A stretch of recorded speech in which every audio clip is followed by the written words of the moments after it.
Hey guys, welcome to Trade Smart with Gerard. This would be the 6th video out of a 30 video episodes that we will be sharing with you in terms of how to look for setup based on our complete SOP. So the main objective for this video is you guys should be able to backtest and apply our ways of marking zones of two different time frames. So which time frame are we looking at for this video? Let's look for weekly and H4. So if today we are able to tick this box, you guys are able to find selling zones from the weekly time frame, and if you guys are able to look for a sell from a H4 time frame, it means that we are good to go for the first goal. The second goal, able to understand the strength of a sell or a buy setup is influenced by the setup of a high time frame. So what do I mean by this is that you guys need to understand there is a higher power of higher time frames that is dictating the movements of the market. So of course, we as traders, retail traders, would need to be following the big players in the market. So for this video, we need to make sure that we know how to mark our zones from the higher time frame. So if you're able to do that, then we can tick these two boxes as well. Next thing, step 1. What are we supposed to do? We need to identify higher time frames zone from the weekly time frame. So remember guys, weekly is the key. You need to always start looking from the weekly time frame before moving down to the daily and moving down to the H4 time frame. Alright, so that is the flow. You should not be looking at trades from the H4 and then looking at the daily and then weekly. This is wrong. You need to start looking from the weekly time frame first. Then, after finding your weekly buy zones, remember to mark the zones. You need to make sure that those zones are marked correctly. A buy or even a sell zone, it doesn't matter. Next, after finding your buying or your selling zones, you need to place a line right after the weekly engulfing cell number 2. So this is the second engulfing cell that you need to. So which I will show you later in the video, but for now, this is the theory that you guys need to understand first. So by doing this, we would identify the supply level from the weekly time frame. Okay, so the fourth one that we need to have is we need to look for engulfing cell to engulfing cell from the H4 time frame. Right after finding the confirmation from weekly, you guys can look at the confirmation from the H4 time frame. So this is how it looks like from a weekly time frame. The first thing that you guys need to identify is the engulfing cell number 1. This is from the weekly time frame. Once weekly has made a breakout, it will always do a pullback into the zone. So remember, confirmation is when price close as a bearish candle inside your weekly time frame. Right after this thing happens, which means that your step 1 is done. The next thing that you need to do is make sure you guys go to H4 because weekly is a bigger time frame, and make sure you guys always go to the smaller time frames for better confirmations. So what do you need to find in the smaller time frame confirmation?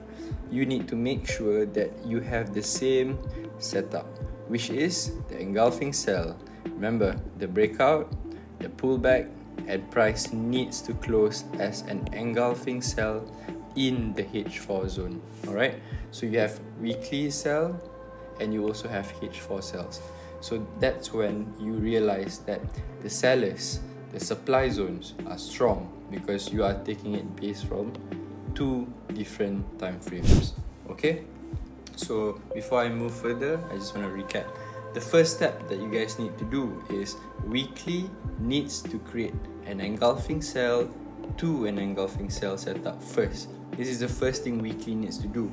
Step number 2, go and look at H4. H4 needs to create an engulfing cell to an engulfing cell setup, similar to what the first step was, but the only difference is the time frame.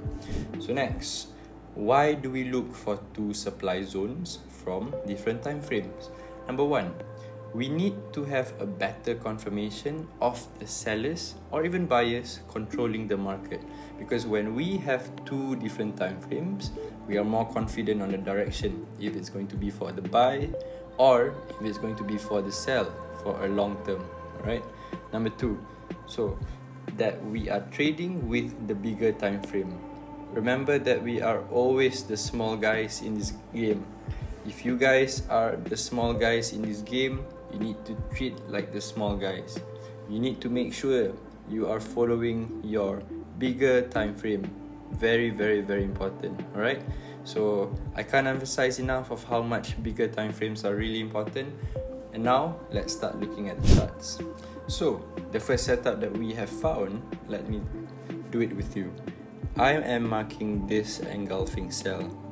So this is a weekly time frame, as you can see above. I will make a zone out of this like this. And remember, we have the breakout that happened over here. We also have the pullback that's happening in the zone. And remember what it needs to do inside the same zone. It cannot break above. It needs to close as an engulfing cell inside that zone itself. So once it has closed as an engulfing cell in this zone, as you can see, the low is closing lower than the previous low, which means that we have a weekly supply level over here. So once we have identified a weekly supply level, the next thing that we need to do is, remember, place a line right after your engulfing cell. Once you have done that, you can go straight to H4. Remember, this is an indication for you so that you don't get lost in the charts.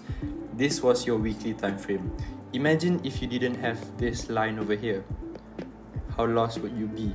Because you need to go from time frame to time frames. So make sure you guys are aware of this and realize what is the main reason of having the line.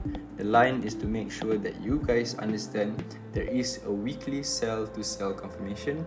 So the only thing that you need to do next is you need to find where is the sellers. So after looking for a weekly setup, the next thing that you guys need to do is to look for the same thing but in the H4. In this zone, you might need some time to look for engulfing cell, but let me just show it to you. This is the first engulfing cell that I'm going to mark. Can you guys see? This is my first engulfing cell. So I'm going to make it a zone like this. Once I have made it as a zone, I'm going to draw to you guys the breakout of the setup, the pullback of the setup, and the next thing that's going to happen is price is going to create another confirmation cell inside the same zone. So look at this. What happens right after price closing as a bearish engulfing from a H4 time frame? Price drop all the way from here down all the way to 300 pips lower. So what does it mean? When you trade with confirmations, you are not scared to take your trades, even to a swing trades, for example. You are not scared to hold your trades. So that's why it's important for you guys to know your direction. So with EG to EG from the weekly time frame all the way to H4 time frame, you guys will be more confident in taking your trades, understanding your direction for your trades, and most importantly, you will be holding your trades like a professional trader. Alright guys, before I move further, I would like to show another example for you, which is the next engulfing to engulfing. So look at this. I am marking this as my first engulfing cell. I'm just going to make it a zone like this. Remember, only trade when price comes back into the zone and it closes as bearish engulfing inside the zone. So look at this. Price came back into the zone, but in this moment, it's high risk for you to take the sell. But what's better for you is for you to wait an engulfing sell to happen before taking any trade for your setup. So look at this. When you have found a confirmation of H4 entering the zone and closing as an engulfing sell, the next thing you do is that the trade will just drop all the way from here down another 200 pips. Even if the price is coming back to your entry, you guys are already in profit of 200 pips. So do not be greedy on that. And look at this again. Imagine if price comes back into our zone. What should we do? Let's delete this box and let's make this as our main zone still. You guys would ask me, what are you gonna do with this? Because if price comes back into our zone, are we going to enter? No. The answer is no, is because look at the current price.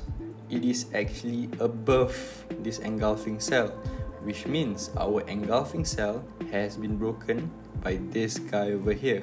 But not to worry, if this zone is broken, remember, you can always use the new zone that was created. And look at this, we have first another engulfing cell, price came back into the zone, and I'm sure it closed as another engulfing cell before moving further down. Look at that. As soon as price closes as a bearish engulfing again, price drop all the way down, guys. So look at that. With the confirmation that we have, we should be more confident in holding our trades, and definitely we would be more profitable in the future. Alright guys, speak to you guys soon.